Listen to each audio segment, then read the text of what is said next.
Should we have our books? Sure. Oh. That's. Can I get that? Did it have to be right here? You can do it on your side. Well, no, I mean, whatever. Okay, so it's been a while. Yes. I definitely had to reread Skim, the first 4 chapters, so the last, section that we discussed. But now things are getting kind of juicy.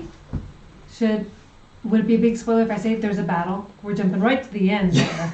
We're jumping right to the end. Doing everything backwards. We're doing everything backwards. So let's start a little closer to where we left off last time. Yeah, so because it's been a while, because as soon as we finish the last 4 chapters, we're like, good, we get to keep reading. Except I'm going on vacation. I'll be right back in a month. So. And then some. Yeah. Yeah. I got back from vacation, then it was not, and then, yeah. This is a one haircut in between, so you guys are catching up to the perfect hair length. You think it's seamless. Oh, that's a good way to do it, too. We should plan that out more often according to hair length. I actually have a book now that I'm reading from instead of just reading the audiobook. And I'm kind of reading as I'm going along. And I actually really like doing that. I like to have the audiobook playing while I'm reading, and I just I'm totally immersed now, because you miss things with audiobook. Sometimes you skim or don't know pronunciation, and you get kind of pulled out of the cinema, when you're like, what? Of tripping over words. So I like doing that too. Yeah, and this time around I actually brought my notebook with me, so not everything's going to be half-assed. When we left off last time, we were having a look at Akar Kessel, who brought up his tower, and he was starting to take over these goblins, and he was Krishal Shirith, right? Krishal Tirith? Krishal Tirith, which is the monolith, right? Gets its energy from the sun. Just terrifying. They've already enslaved goblins, and now they want to see, well, goblins are all good and dandy, but what's next? So it's terrifying. Yeah, that's, his story took a pause for a bit for these few chapters. Yeah. Until the very end, so we'll see about that. But we actually got to focus on the conflict between the barbarians, which was terrifying because I didn't realize how quickly that was going to resolve.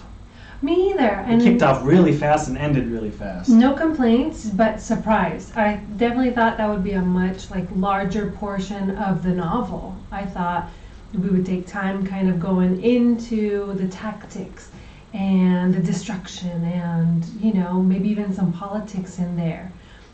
Nope, none of that.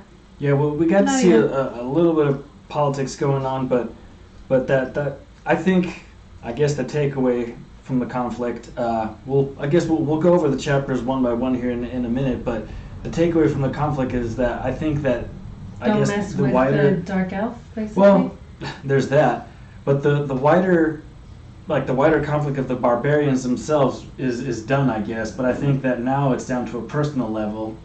Yeah. Because of there are survivors. I was wondering if they were going to be completely wiped out and eliminated, but there were some barbarians that were able to escape.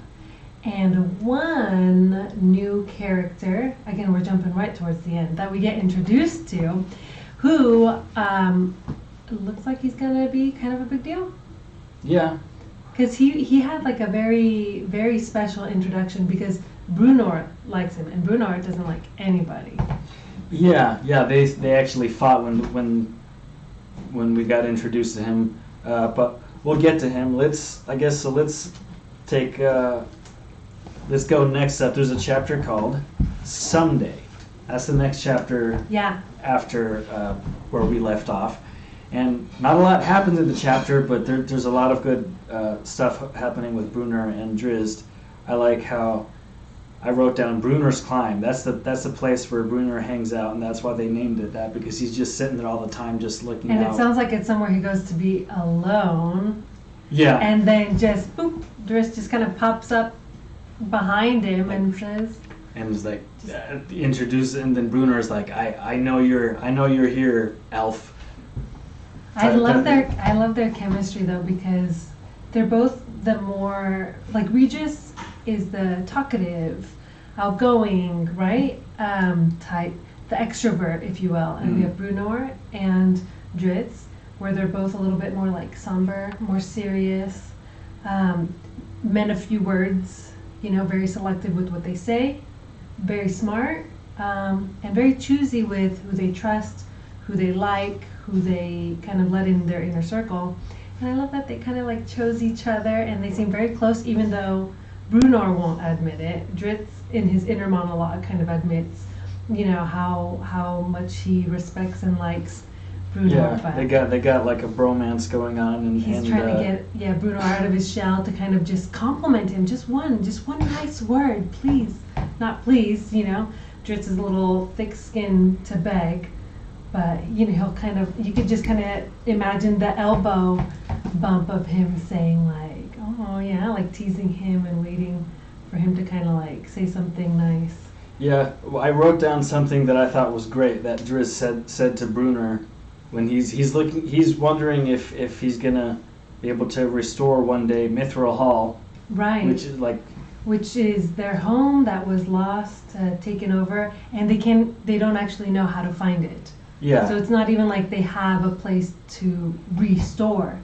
First of all, they need to find where it was. Yeah, and Driz says to him, I love this, I wrote it down, you seek sights that only your memory can see. Yeah. Makes you think. What a way to say that. But I mean, of course, I feel like that would, everyone can kind of relate to that, because think of the own special memories that you hold, the special places you've been to, and that hold a special space in your mind. And yeah, and who knows, if you revisit it, it might not hold up to what your memory it's never the way you remembered. I've been to houses that magic might have kind of been lost in time. Yeah, I remember going into houses that I grew up in later as an adult and thinking, this looks different, it looks smaller. Yeah. Well, for Bruno, he's always going to stay small, so it's not like, we he's grew not up grow up. It changed. Yeah, Bruno world always stayed the same. But no, I'm glad you brought that up, because I remember that stood out to me as a very well-spoken moment. But he supports him. I thought he didn't tear him down. He didn't try to convince him, oh, it's not worth the trouble. You don't even know where it is. Where are you going to start? First of all, there's not even like a large dwarf population anymore. Most of them have been wiped out. So there's just a few members in their community. They died. I remember this. They die of sadness. Dwarves can die of sadness. A broken heart. Yeah. They lost everything. Everything. So I'm looking forward to that. I hope that gets. I know this is a very long series, so I don't know if that's in this book, but that would be incredible to kind of have Bruno find his home again. And yeah, if this, who knows? There's plenty of books to go. Who knows how the priorities of. Thankfully, we don't actually know anything about these books. As I think we said it before, they've been around for over 30 years.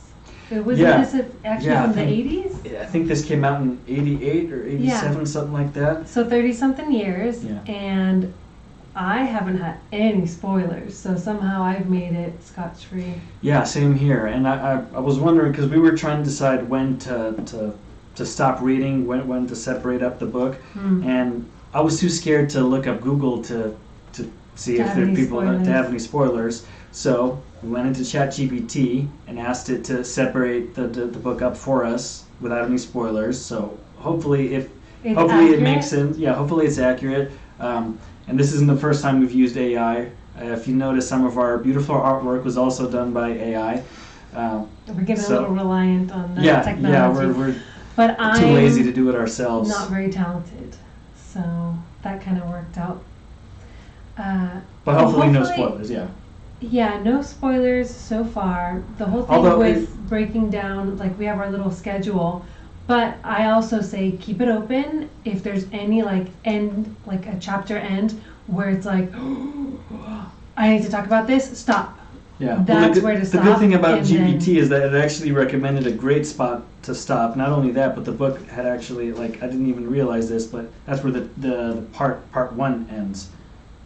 So Yeah, so and it's like and it was a perfect place to stop because we have a lot to talk about. It ends with the Yeah, I need exactly. to talk to you about this, and so it basically checks all the boxes for the perfect stopping time. Even though it also is what makes me want to read the next chapter and jump ahead. I knew that I couldn't. Yeah, I was pissed. I Just was like, wait. now I want to read, but we can't. But next up, we have chapter 6 called Bryn Shander. Right, which is very interesting. So it's a capital of 10 towns, unofficially, officially.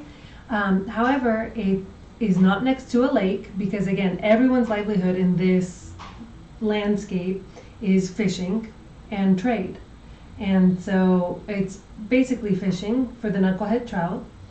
Bryn Shander is not located on a lake. It's actually on a hill, kind of in the center of the three lakes. And everyone's kind of livelihood is based on trade. They're merchants. They're Yeah, and proximity. I wrote something here. Proximity to Bryn Shander is the second most important factor in determining success.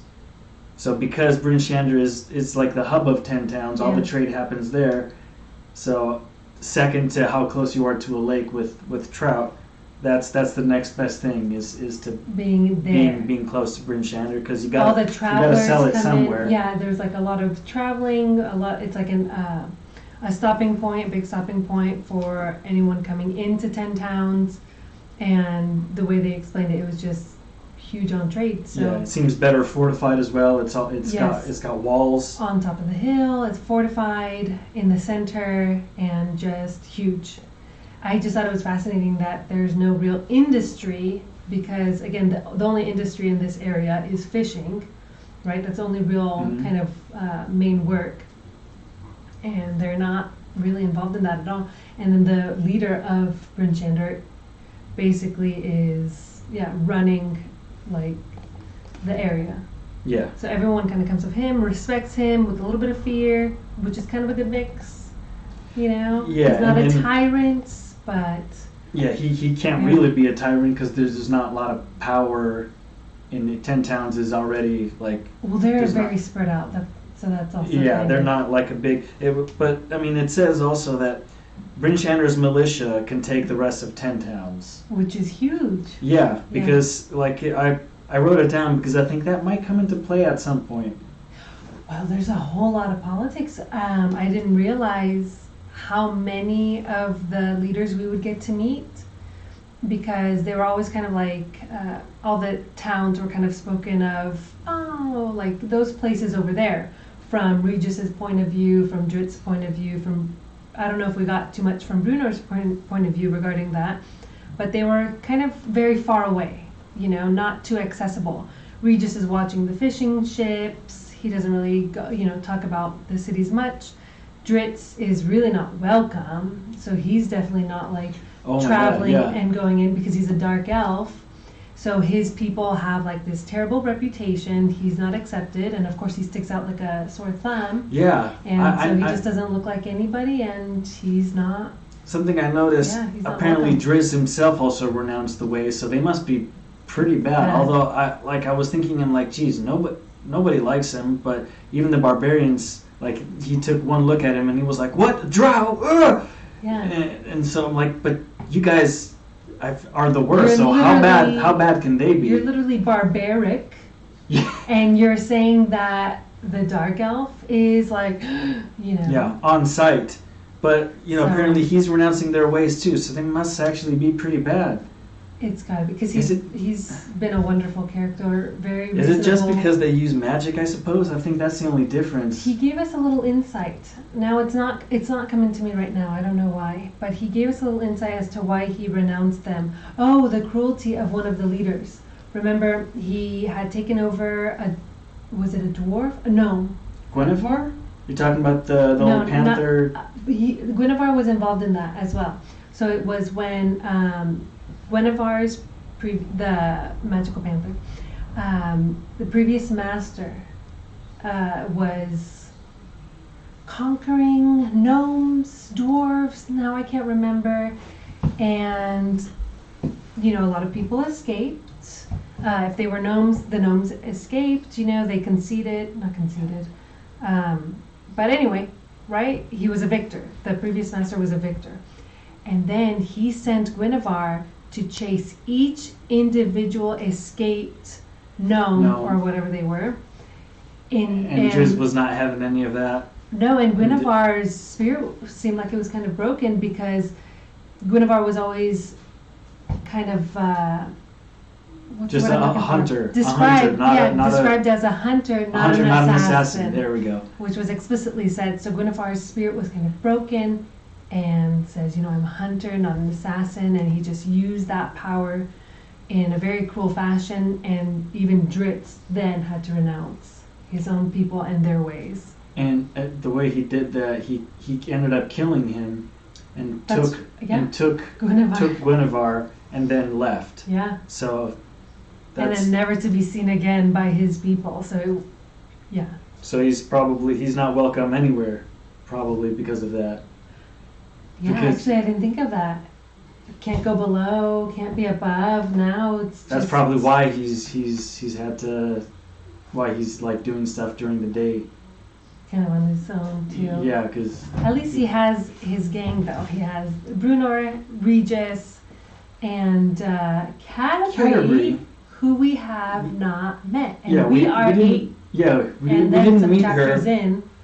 But I thought what was interesting is that apparently Canterbury is Bruner's like adopted daughter, but he doesn't. She's human, or they never tell us. They don't really tell. We haven't seen her yet. She's not a dwarf. But it's like Bruner isn't like claiming her as her father. I don't think that was ever really expressed. Is she? I'm not really sure what species she is or anything. So who knows? So it's Bruner's adopted daughter. So first of all, messy. What's messy? Keep it out of the family. Because he respects Bruno. They're very close, obviously. And to go for the adopted daughter, I was like, oh man, if that doesn't work out, messy. Is he going for her? Yes. Remember in the first chapter or so, we talked about how... it's been a while.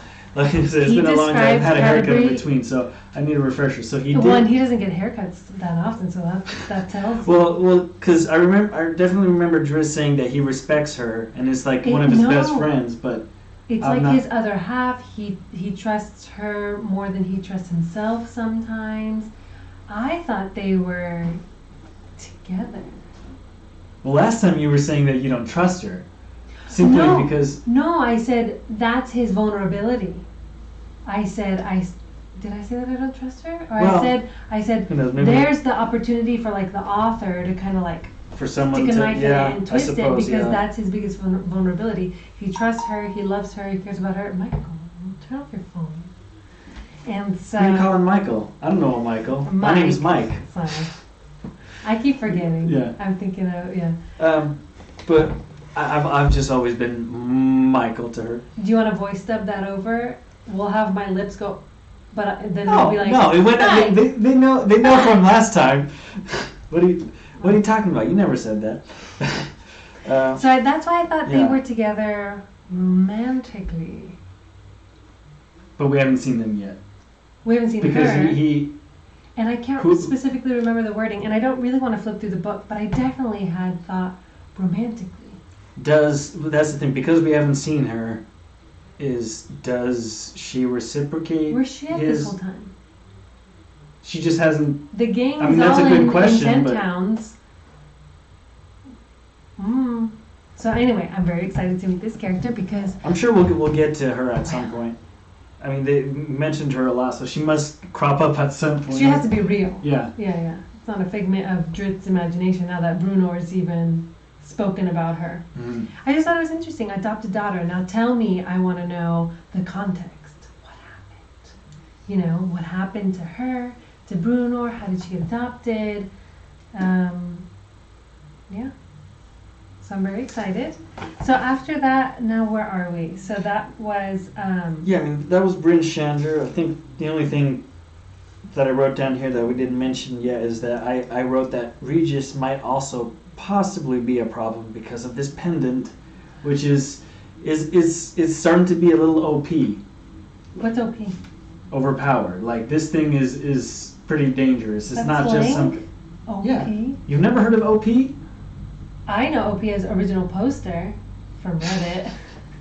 Well, that's I've never heard of it. OP for overpowered. Yeah, overpowered, broken in some way. Yeah, I mean, this thing is like... I feel like, well, there is the opportunity now for him to get tempted, drunken with power. Yeah, I kind of got a vibe like that. I'm not sure where that's going. I know it's really powerful, but like he like twisted it in someone's face. Can't remember his name. And they're hypnotized. Yeah, it was like a Jedi mind trick. He did it to 2 people. Yeah. Yeah. The one leader of the other main 10 towns, the Trillimain or the Tagos. I always confuse the 2 of them. Yeah, lots of T's. names here to remember. It's but ridiculous. during the whole like and Game of this book Thrones doesn't style, have a cheat sheet. Yeah. The last book I had like the names of the characters and the towns and the cover page. I have those pictures, I'm sure, somewhere on my phone, so we should print those out.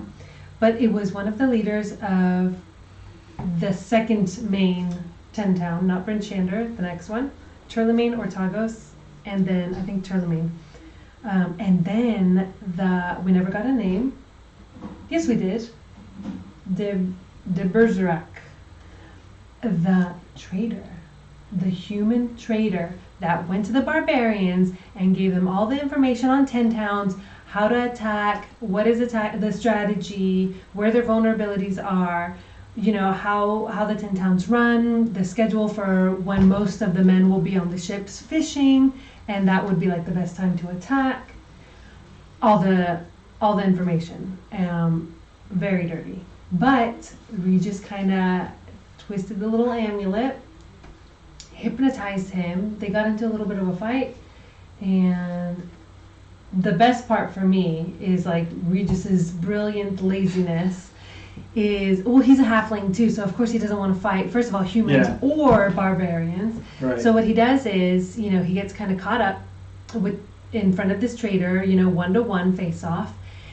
And he gets a little bit of a slash on his face, but takes out the traitor, and he sees him down on the ground, and he's like, okay, well, dang, there's a whole war going on around me, big battle. Let me just slip under this dead body and pretend like I got knocked out in this battle to the death or something. Yeah, he just kind of like... Yeah, so basically he draped this dead human over himself.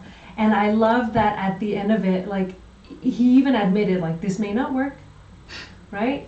They're going to call me a coward if, someone kind of figures it out. Or what ended up happening was people thought that he's this great hero. He took down the traitor. They were holding him up in, celebration at the end of the battle, celebrating Regis, the halfling that took down the traitor. And amazing. Oh, one point. I wanted to kind of bring up, how is it, we talked about this in the last segment, remember when Regis said, oh, my master of thieves, the master that he used to work for, the master thief he used to work for, he has 10 rubies or 12 rubies. What is it if I just take one? Why doesn't he share? What's the big deal? So he takes a ruby, steals it. Of course, now he's got, a price on his head from the master thief because he stole from him. How is it that the likely one enchanted ruby is the one that Regis is the one that he took? Picked? So I'm wondering, does he have some kind of subtle, not yet accessed magical ability? Well, I'm not sure. Maybe it was just. Maybe he found out somehow that this one was different. It wasn't I remember Bruenor and Drizzt talking about how it's... Bruenor didn't pick up on the magic from what I remember. He's kind of. Okay, They were joking that dwarves have thick skulls, so he's not. yeah. Okay. Well, definitely Driss was the one that told Regis to use the pendant during the meeting. And how? Yeah. Yeah. So Dritz is an elf, so of course. Oh, sorry, I was scratching my knee right on the microphone. Yeah. So Dritz is an elf, very familiar and tuned into magic. He noticed that it was a magical amulet, ruby, whatever. Brunor did not pick up on that, so Dritz was the one that kind of showed him, twist it this way, turn it clockwise, Yeah, it was like whatever. like a twist. And then they would sit there speak transfixed. these words, and they'll repeat them, like as if under hypnotized under a spell. So I'm very excited to see if like halfling means that maybe he's a little sensitive to magic. Maybe, but I'm worried about how trustworthy he is around characters now. Although I'm not sure. Right. Who's more vulnerable? I'm not sure. Like, obviously, humans seem to be easily put under the spell, but I'm not sure if, like, an We've elf... only seen it on humans. Both of those people were humans.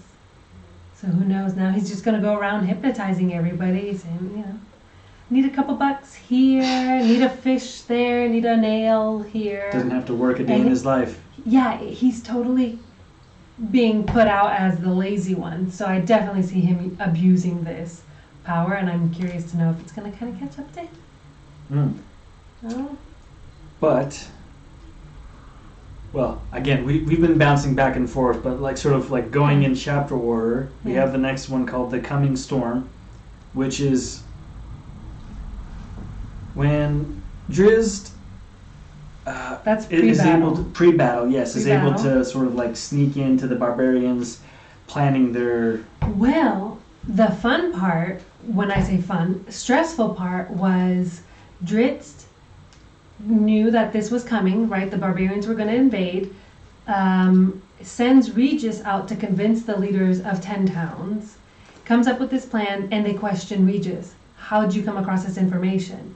And he says, well, I know someone who knows someone that spends a lot of time out at night, in the snow, whatever, because this is a ridiculous place to go out, And it wasn't the drow, was it? Yeah, right? And what is he going to say? No? Just because they didn't like the plan, Not at all? they immediately assumed it was him. Right. Well, it was him. Well, yeah, it was. But it was well, also, like... who's out walking about at night? Drizzt has incredible vision and is very comfortable in the dark. So, and again, this is a very hostile environment. It snows, it's windy, it's harsh and freezing. Who else is just going to be out and about for a stroll to, burn some energy and clear their head? It would only be the dark elf. Yeah. So anyway, so this is pre-battle now. So Drizzt sends Regis to kind of convince now the leaders to get together, to consolidate their power, their armies, and major success they do with a little help of hypnosis from the pendant. That was one of the leaders we talked about. And while Regis is, or just after that got done. Yeah, just a little bit after. Now they're waiting to find out when are they coming, right? There's this window of time before winter, but that would be opportune for the barbarians to come in, but they don't actually know when they're coming. That part was not heard. So Drizzt and, was it Bruno? No, he had Regis with him. Drizzt and Regis are like camped out in basically like a rock. Yeah, a rocky hole. area. I think Bruno might have been there actually, but Regis is miserable because again it's cold. He wants comfort. He's not built for that kind of stuff. He's sassy. He's unhappy. Not the outdoorsy kind of guy. Not at all. And so he just wants a fire and just a warm, cuddly, cozy fur blanket place to be. So anyway, so the other fun part was, again, fun means stressful when it comes to reading. Drizzt goes and infiltrates, this is what you were saying. Yeah. That infiltrates the barbarian campground right before the attack, the night before the attack. He said that he pokes a hole into a tent and peeks through with like a little knife, and he sees everything, the whole plan. There were, very convenient for them to be speaking about everything. The change of plans that they're gonna do tomorrow, because I guess there was another strategy. The Berzuran, oh my gosh, I'll never remember his name. The Berzuran human trader just happened to convince the barbarian king of a new plan while Dritz just cut the little hole. Perfect timing. Yeah. Wonderful opportunity. And but the downside to that is that now he's kind of stuck in there. So that's in the middle of the barbarian. Yeah, in the middle of barbarian camp. So that's where we get introduced to Guinevere. So he calls on her. Yes. He pulls out the little statue thing that we saw earlier. Makes it sound very tiny. Yeah. Like a tiny little, not pendant. Like a little figurine. Yeah, figurine. And so it's just there, but then he calls on her, and then I think it's a female, right? I think so. It shifts to her perspective as she's out in the wild hunting.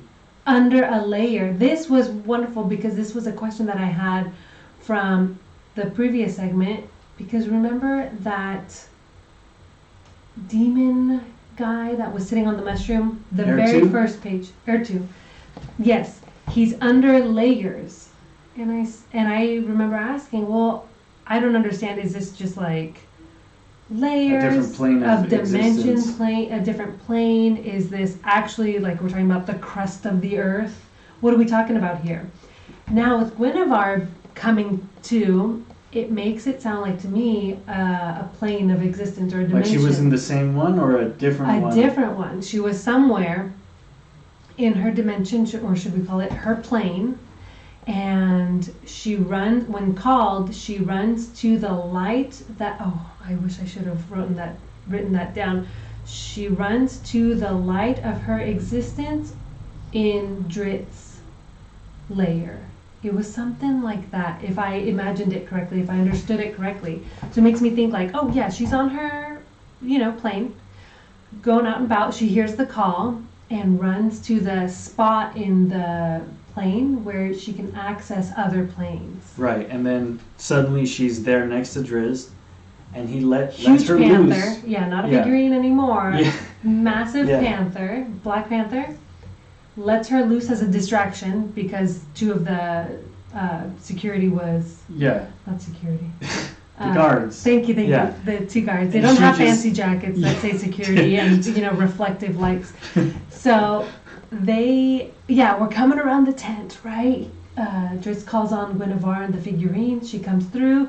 Massive panther just kind of leaps and bounds across the camp and distracts all the barbarians so Drizzt can kind of ringing the alarm and everything. They get out. He gets out fine, and then goes and warns everyone. A nice little touch about that, though, was that because the king barbarian kind of brought all the other tribes of barbarians together for this attack, one of these tribes believe in like a cat god or a cat deity, and when they saw Guinevere running across the Tempest?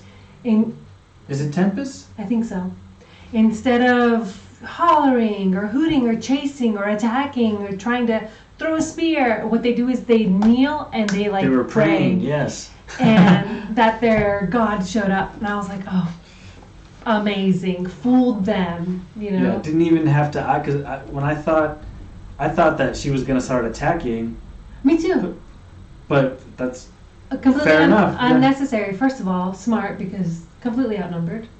Yeah. I don't know what other powers she has besides like. Also, again, she's no assassin, so I don't think she's there to just kill people on his behalf. I think she's there to help him. So, there's that, and then.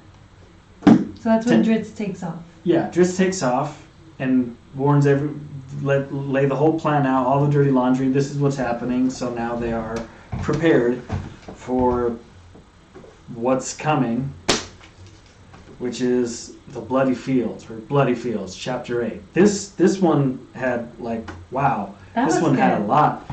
It was good action. I was expecting it to be a lot longer, to kind of like a Game of Thrones. I never read the book, but style battle where they'll kind of spread it out and give it a lot of time, go into a lot of detail, a lot of perspectives, a lot of interactions. This one, it was just what it needed to be. It wasn't too long, it wasn't too short. Just goes to show that this conflict, I guess, wasn't really the main point of it. I think by the end of it, though, it was important because it established further conflict with Hefstag. That's a good point, because you're right. I thought this would be the main conflict, or one of the main conflicts of this book, and it really wasn't. It was a chapter. It was just what it needed to be. Not too long, not too short. But it definitely did not feel like this was the meat of the book. Yeah. It felt like the potatoes. Yeah, or the exactly. peas, not even the potatoes. And I think that the main takeaway, I think, from this, obviously, other than, like, I wrote stuff about the pendant, and then there's Wolfgar, of course, we meet him in this chapter. Brunner is fighting people, and he's doing.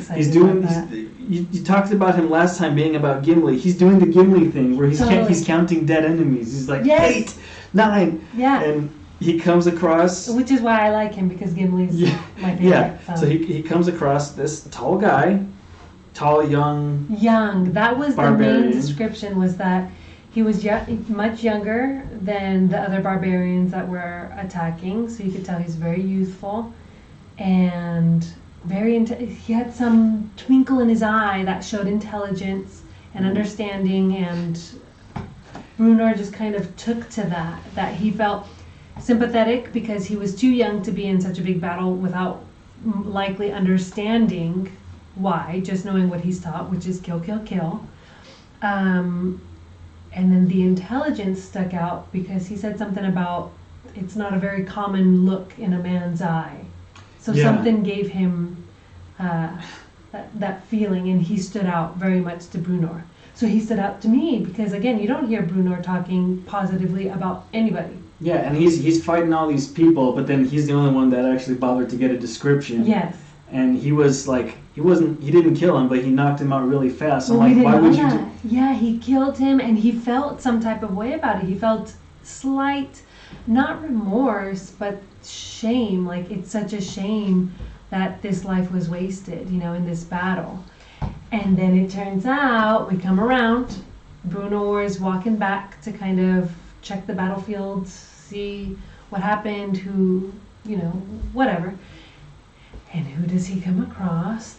This grumbling, mumbling, about to be killed about to be young barbarian, the very same one that first of all gave Brunner a blow to the head. Yeah, I remember that you described the fight like blow by blow, almost like it looks like he bonked him on the head. Big bonk. And then Brunner like took out his legs and then turned to him and was like, "Don't you know never to hit a dwarf on the head?" or something like that. Again, the thick skull came up again. It's like, don't you know, like never to hit him in the head. We've got a thick skull. So I was like, okay, like this is like a real thing. I thought that was just an anecdote. Oh, he's got a thick skull. Oh, he's not too sharp. But no, a blow to the head won't do too much damage to a dwarf. So good to know. Don't aim for that. And he has armor. Yeah. Oh my gosh. He smashed his shield into his face and knocked him out. Yeah. And so he's sitting there, and they find him, and he takes pity on him, and so it looks like he's going to be part of the gang. That's what I think, because it just, we even get a name at the end of the chapter. We get the name Wolfgar, so it really doesn't make sense for us to have that unless, and he's young. And he's a barbarian, and all the other barbarians have left. Brunner takes a liking to him. There's too many things going on that stand out, and I'm very excited because he seems strong, smart, different than his people. Well, we don't really know, but the intelligence thing apparently was not a common trait in barbarians. Yeah. But of course, when it comes to barbarians, there's one other, Hefstag, that we haven't really brought up yet, and him and Drizzt, they come across each other during the battle, and as soon as Hefstag sees, which is the king, that's the king. Yeah, he's the king. So as soon as he sees Drizzt, he was like, "What? a dark elf, I'm not having any of this. Fight immediately. Doesn't. As he's running away, as he's retreating. Yeah. Because they were like passing through some, it sounded like, it wasn't a cabin or a tunnel, it sounded like an enclosed space. He couldn't see in the dark until he cleared, and he got his vision and sees Dritz. It was as he was retreating, he was passing through some place, sees Dritz, and then like, oh yeah, let me just take some time out of my retreat and, all of my people being slaughtered to kill the dark elf. So that just shows you. Yeah, and it's crazy. The fight isn't just some like barbarian versus dark elf. Dark elf is like as big as the halfling. He's not like human size. Yeah. But it's like I'm imagining like when you look at fights, a lot of times like this isn't like some sort of 90s cop movie, action movie. This is like you feel every punch and every like. Yes. He's getting stabbed and he like. The barbarian king is getting stabbed several times by Dritz, by 2 blades in both hands. Yeah, like he's aiming high and low, so he can't block both shots. But nothing's taken out this barbarian. And he's in magic He's like too. Not even phased. He was like stabbed. I forgot where he landed one of the blows and thought like that would be a death blow. Nah. Yeah, nothing. He got stabbed a few times, and by the end of it, Drizzt pretty much slices his like belly. Yeah, he sliced his belly. And he does kind of like grab it. We don't see like any intestines coming out. It wasn't like that gory, but it was like he grabbed his belly, so that was a big blow. But he was still full of rage. He still was not down. Yeah, I think that's basically. I finally get to the meat of that conflict, or at least the point of that whole battle. I think is now the barbarians are taken out sort of, but Hefstag, even though he's injured, I think he's still alive because you didn't see him. He has to be. Even Drizzt said, "You don't see him die." Yeah, you don't see him die. And his men carry him away. His men carried him away. Suspicious. And now he has a chip. He's gonna make it, and he's huge. He's the king. Yeah. So I think that's really where the meat is gonna be. Like even though the army, the revenge. Oh, he like by a dark elf to almost kill me. Yeah. He's coming back for him. Oh, that's gotta be like a huge blow to his pride. And these guys are about nothing but battle. They're proud of their battle wounds. They're proud of their conquests. They can barely even work with each other because of their pride. And a dark elf, little guy over there. Yeah. Took out the king. That's bad. Yeah. So that's mainly. We've got a lot to get to. I don't know how the heck he's gonna go through everything because we just listed quite a few. Yeah, well, storylines. Wolfgar. Dive into. I'm hoping Wolfgar is going to be the in between. I'm glad to have a new character. Yeah, someone who's going to bridge the gap between the two, and Oh, I didn't think of that. Well, I'm not talking about like a truce or anything. Well, like whose side is he gonna go on? Like if he's gonna stay in 10 Towns. I think he is. I think that they're going to take him in. King Helfstag comes back, right, for his with vengeance. scars and what's he gonna do? Yeah, imagine Wolfgar being like his son or something. Like that would be. As soon as you said it, you started speaking, it crossed my mind. Like all we need is just like a face-off now between these two guys, and then it's like Luke. Yeah. See, before it was just a disembodied conflict, and now it's personal. Yeah. So now it's like it's not even. Oof, I'm not worried about 10 Towns, but now the individual characters have beef. Exciting. Yeah. That was a very good place to. No wonder it's called the epilogue. That's actually not part of the epilogue. That was was chapter 8. The epilogue was. What was the epilogue? Eckhart Kessel. Oh, I forgot. Yes, he gets his own section. That's right. This character is going to drive me crazy. So he's the conflict that's looming in the background growing. That's the meat. Right. In the story. So I thought what was interesting, he picked up pretty much exactly where we left him off in the last episode, but he's sitting there like, I have everything now. He had like, they were bringing him concubines and everything. Yeah. And he's like, but I want more. Well, Well, does he? The crystal wants more. This Well, this guy yeah. is such a bum. Ultimately, I guess Cinnabon's in charge. I even I'm drew. not a fan. I'll call him a bum. He's very lazy. I'm even gonna. I don't know if you can see that right there, but I Get drew a closer. little bit of a pyramid. A love triangle? That's the. No, not a love triangle. It's a pyramid of conflict. I think about like who's the biggest threat. Oh. So at the bottom, I put the barbarians because they're Okay. dealt with them. They're the obvious kind. All right. Above that, I put Hefsag because Vengeance. vengeance. Then Akar Kessel, I put him on top. He's not on top though. No, he's not on top because Crunchinabon's above him because really Sure. Crunchinabon's in charge. He's the puppet master. He's the puppet master, and then Who's at the very? Heir 2 is at the very Heir top. 2.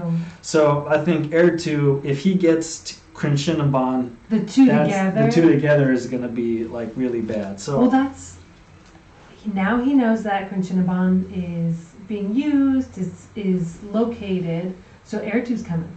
Yeah. Somehow, some way, he's in one of those deep layers. Like he was banished by Al Damanira, right? yeah, No, I'm sorry.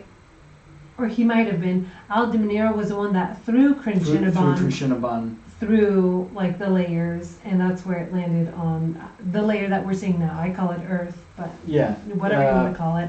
Icewind Dale. So Heir 2 has a long road ahead. I hope we get to see some of it. And yeah, you're right. But you know what? Heir 2 against, our guys, sure. But I want to see Heir 2 and what's his face? Kessel. Yes.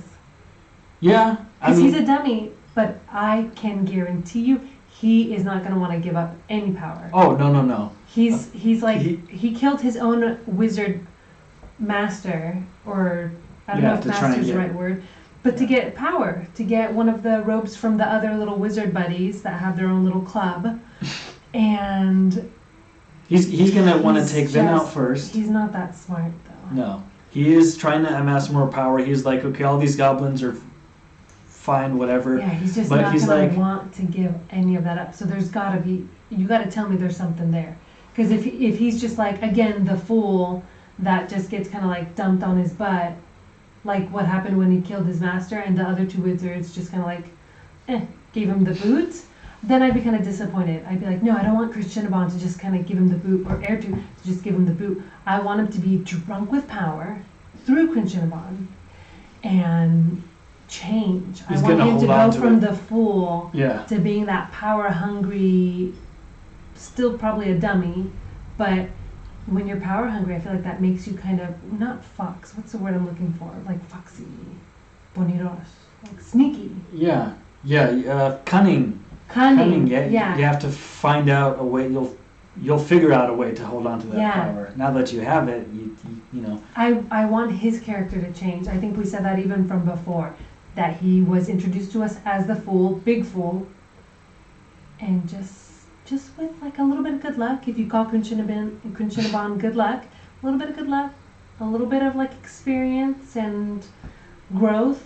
Oh, I'd love to see what he turns into. He could be a total monster. Yeah, and the thing is, I think his opinion at the beginning of the epilogue, it was like, I think I'm pretty good right here with, Yes. my slaves and everything. But by the end of it, Crunchinabon's influence on him was like, I Alright, wonder if yeah. there's more to this. Like, he was like, all Yeah. these goblins are few, but I wonder if all these, like he said, like all these caves and tunnels underneath here, I wonder if they're all filled with goblins and Goblins trolls. are so easy to enslave. I'd love to try my hand at trolls, Yeah, gnomes. What else did So he he's say? gonna bring- Humans was the big one. You're not really powerful until you enslave and have power over humans. And good luck. He was barely able to Okay. hold on to the goblins though. He was like the circle of influence that he had over them was kind of Yeah. small, and he's like a few of them even escaped. And Crunchinabon needs to recharge. I thought that was a nice little tidbit because it's not this all-powerful thing. When it spends its energy, it does need to recharge from the sun. So I said, okay, you're not just this endless supply of magic. You can be spent and you need time to recover. So there's your little window for, For someone to Mhm. intercept. to kind of come in, and Yeah. so I'm And- very excited for that. Yeah, and here ends part 1, which means we're about a quarter of the way through this book. Yeah. Hard to we both yeah. looked at the same time. It's hard to believe it. It kind of this section flew by a little faster for me. My goodness, the first 4 chapters were there were a lot information like dumping. So you gotta, I mean, yeah, he takes off running and you better keep up. This one, now you know the names of the characters. You're a little more familiar. Even learning the other names of the 10 towns, it was kind of difficult, but if more you don't developing, remember, less you kind introducing. if you don't hold on to those names, it's not so much of a big deal because they kind of keep coming up. So now The important we got ones some at least will action. keep coming up, and Yeah. we'll get to know them. So now is where it really takes off. So I'd say after chapter 4, from chapter 5 on, I mean, we had some real juicy chapters in there. I can only wait to see where it goes from here. Yeah, exciting stuff. Until next time. Until next time. All right.